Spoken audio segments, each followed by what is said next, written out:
Assalamualaikum warahmatullahi wabarakatuh. Selamat pagi.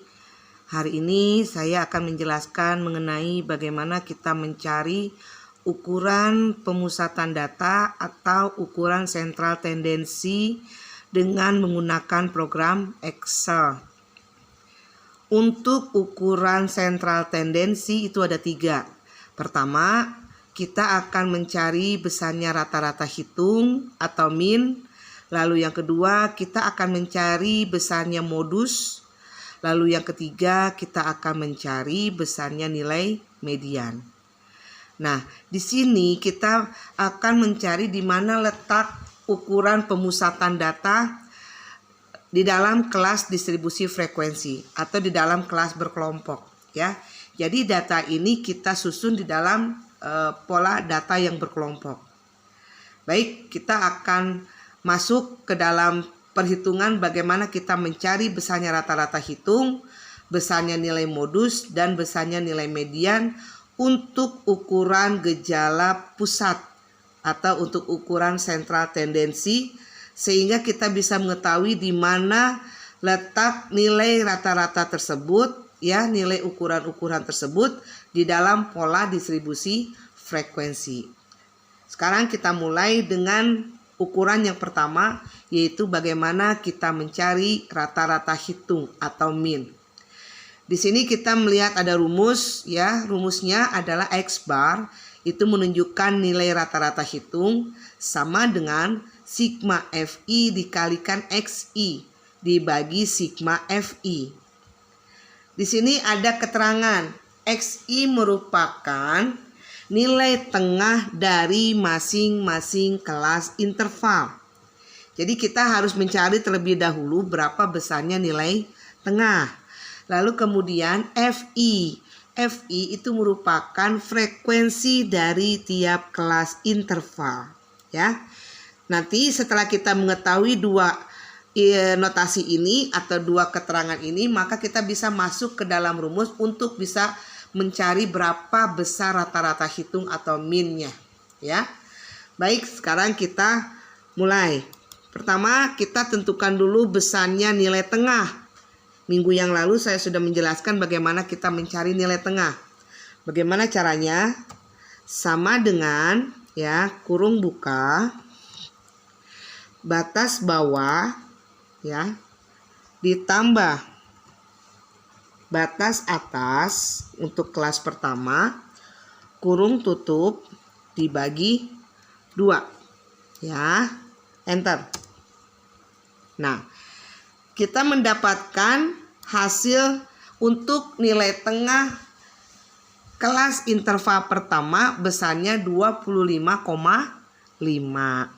Selanjutnya bagaimana? Selanjutnya kita mencari untuk berapa nilai tengah di kelas berikutnya. Caranya gimana? Caranya kita tinggal sorot ke bawah, munculkan tanda tambah ini, tekan, tarik ke bawah. Oke, dapat ya? Hasilnya untuk nilai tengah masing-masing kelas interval sudah ada. Nah, berikutnya kita tinggal mencari sesuai keterangan pada kolom rumus, ya. Fi dikalikan Xi.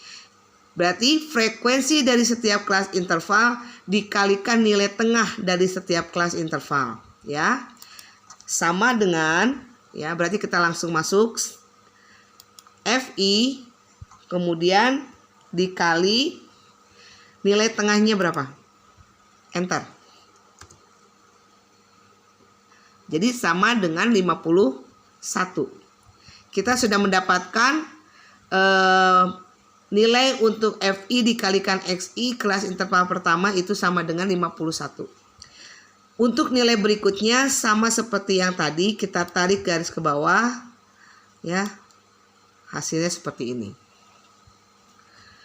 Nah, kemudian setelah kita bisa mendapatkan Fi dikalikan Xi, kita jumlahkan dulu, ya. Jadi jumlahkan dulu nilai ini berapa? Sum. Kita jumlahkan menggunakan sum, ya. Kita blok semua, ya, kita sorot semua. Jangan lupa kurung tutup.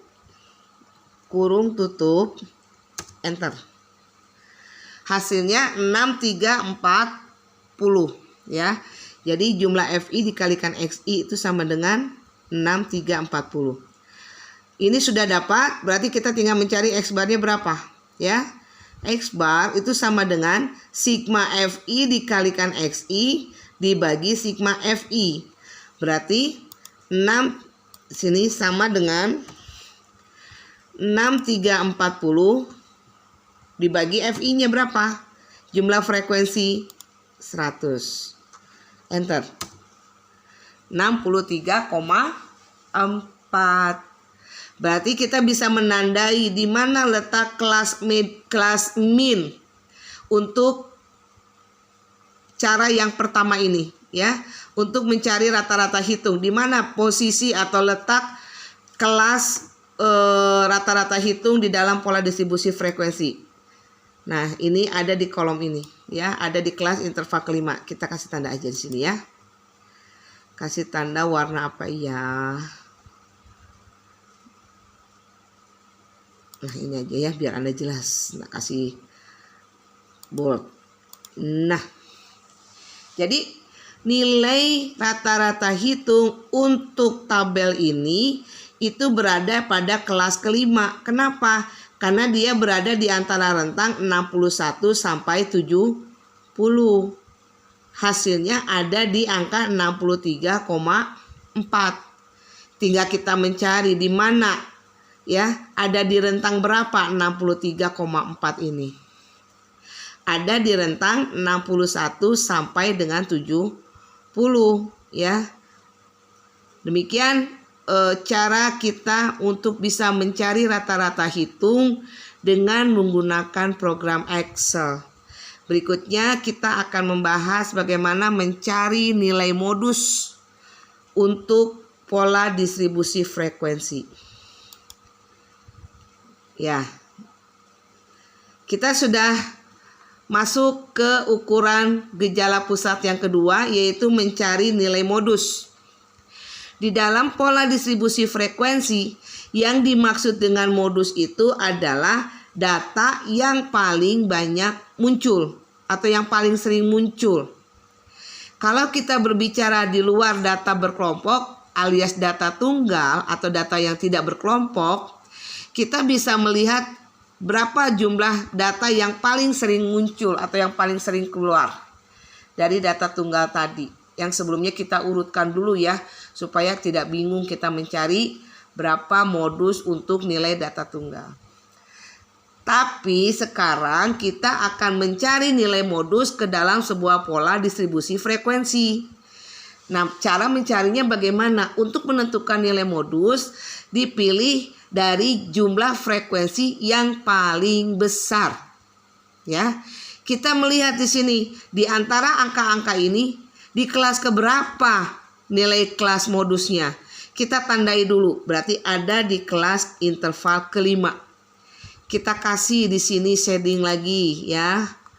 Warna biru aja ya. Nah, warna biru. Tulis di sini modus. Berarti ya. Berarti Anda sudah mendapatkan di mana letak kelas modus ya, sesuai dengan definisi yang tadi kita uraikan. Sekarang kita masuk ke tahapan rumus ya, kita menggunakan rumus untuk mencari modus pada pola distribusi frekuensi. Ini rumusnya, modus sama dengan L ditambah I, kemudian dikali ada bilangan di dalam kurung D1 dibagi D1 ditambah D2. Nah, L itu adalah batas bawah kelas modus ya, batas bawah kelas modus. Berarti kalau batas bawah kelas modus atau tepi bawah kelas modus ya, tepi bawah kelas modus, cara mencarinya gimana? Sama dengan kita mencari batas bawah 21, karena dia batas bawah dikurang 0,5. Enter. Nah, hasilnya diperoleh 20,5. itu adalah tepi bawah kelas modus pertama. Atau untuk kelas pertama, tepi bawah kelas modusnya adalah 20,5. Tepi atas kelas modus berapa? Sama seperti tadi, hanya sekarang ditambah dengan 0,5. Ditambah 0,5. Enter. Nah, hasilnya diperoleh 20,5. Di sini jarak intervalnya sama, 10 ya, antara batas bawah kelas modus dengan batas atas kelas modus di kelas interval pertama. Untuk kelas interval kedua, ketiga, dan seterusnya, tinggal kita blok ke bawah, kita seret kursor ini ke bawah ya, sampai 7 kelas interval. Ada 7 kelas interval, berarti kita blok sampai ke bawah. Ini pun juga sama. Tarik garis ke bawah. Nah, jadi ya.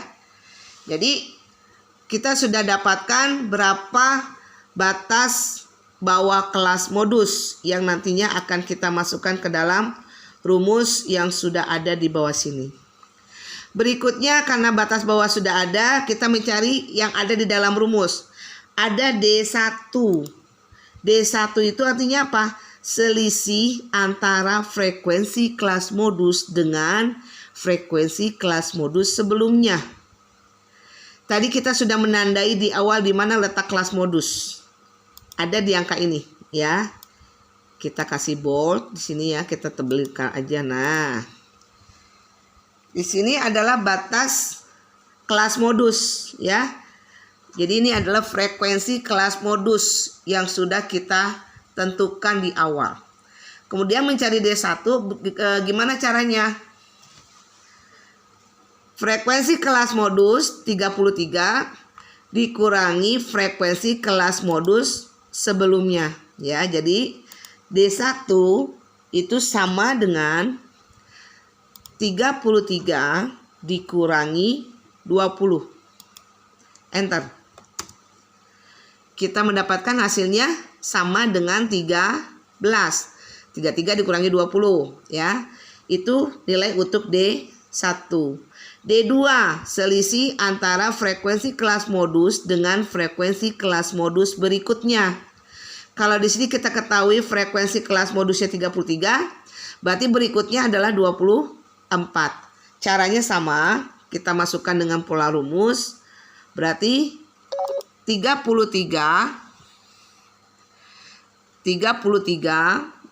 dikurang ya berapa? 24. Enter. Kemudian D1 ditambah D2 berarti sama dengan D1 ditambah D2. Enter. Hasilnya 22. Terakhir, intervalnya berapa? Jaraknya tadi sama dengan 10 ya. Jaraknya sama dengan 10. Enter. Nah, semua keterangan itu sudah kita dapatkan angka-angkanya, tinggal kita masukkan ke dalam rumus modus ya. Caranya gimana? Kita mundur dari sebelah kanan ke kiri. Kita selesaikan dulu bilangan yang ada di dalam kurung. Ya, operasi matematika seperti itu. Berarti sama dengan kurung buka ya. D1 13 dibagi 22 kurung tutup lagi dikali berapa? 10. Kemudian ditambah berapa L-nya? L-nya adalah 60,5. Enter. Nah, diperoleh nilai 66,409.